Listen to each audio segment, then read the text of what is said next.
warahmatullahi wabarakatuh. Bismillahirrahmanirrahim.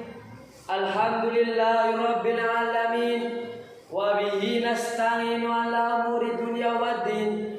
Wassalatu wassalamu ala asrafil anbiya'i wal mursalin wa ala alihi wa ashabihi ajma'in.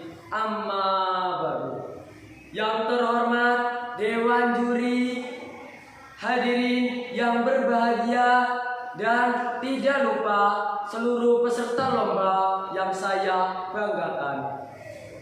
Pertama dan yang paling utama, marilah kita panjatkan puja dan puji syukur kepada Allah Subhanahu wa Ta'ala yang Maha Pengasih, tak pilih kasih, yang Maha Penyayang, tak pandang sayang, yang selalu mencurahkan nikmatnya tanpa perhitungan.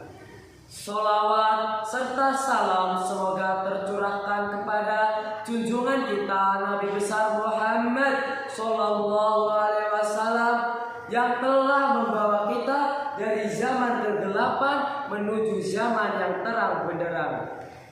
Dan semoga kita mendapatkan syafaatnya di yaumul qiyamah nanti. Amin. Allahumma amin.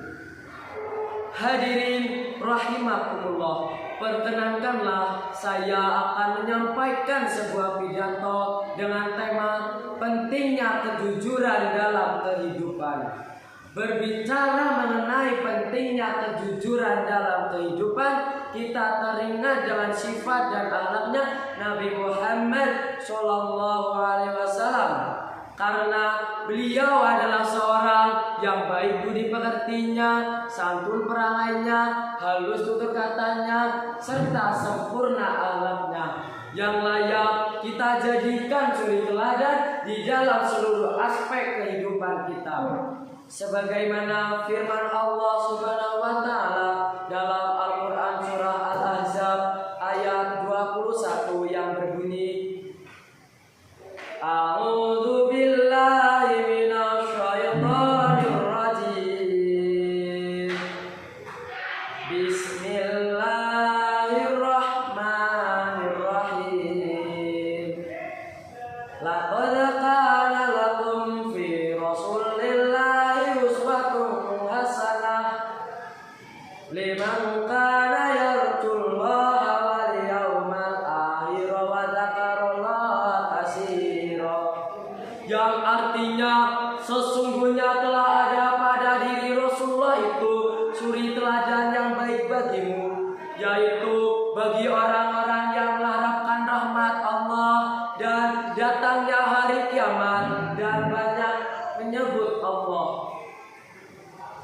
Hadirin yang berbahagia, dari banyaknya sifat dan akhlaknya Nabi Muhammad Sallallahu Alaihi Wasallam, kejujuran adalah sifat yang paling menonjol dari diri beliau. Dengan kejujuran di dalam seluruh aspek kehidupan beliau, maka beliau mendapatkan julukan Al-Amin, yaitu dapat dipercaya. Nabi Muhammad Sallallahu Alaihi Wasallam mendapatkan misi dakwah dari Allah Subhanahu Wa Taala untuk meluruskan kaum manusia dari perilaku jahiliyah menuju perilaku Islamiyah. Salah satu ciri perilaku jahiliyah adalah kegemaran dan kebiasaan berkata bohong. Kebohongan inilah yang menyebabkan rusaknya suatu negara. Dengan kebohongan, orang dengan mudahnya berkorupsi berjamaah sehingga merugikan banyak pihak. Coba bayangkan pemimpin kita seperti Nabi Muhammad Sallallahu Alaihi Wasallam, maka sudah dipastikan suatu penduduk di suatu negara akan menjadi baldatun thayyibatun warabun ghafur, yang artinya alamnya baik dan penduduknya berperilaku baik. Hadirin yang dirahmati Allah Subhanahu wa Ta'ala, melalui mimbar ini kami mengajak seluruh lapisan masyarakat untuk berkata jujur. agar negara kita menjadi makmur.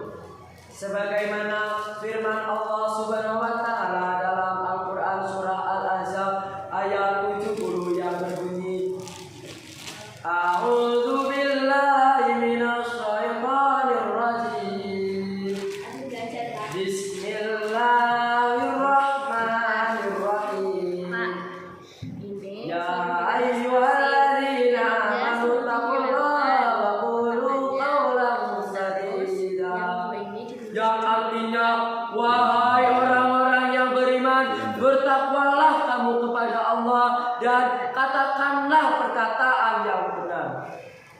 Namun yang membuat kita prihatin akhir-akhir ini, hampir setiap jam dan hari kita melihat kabar baik dari surat kabar maupun televisi, perilaku jahiliyah marak kembali.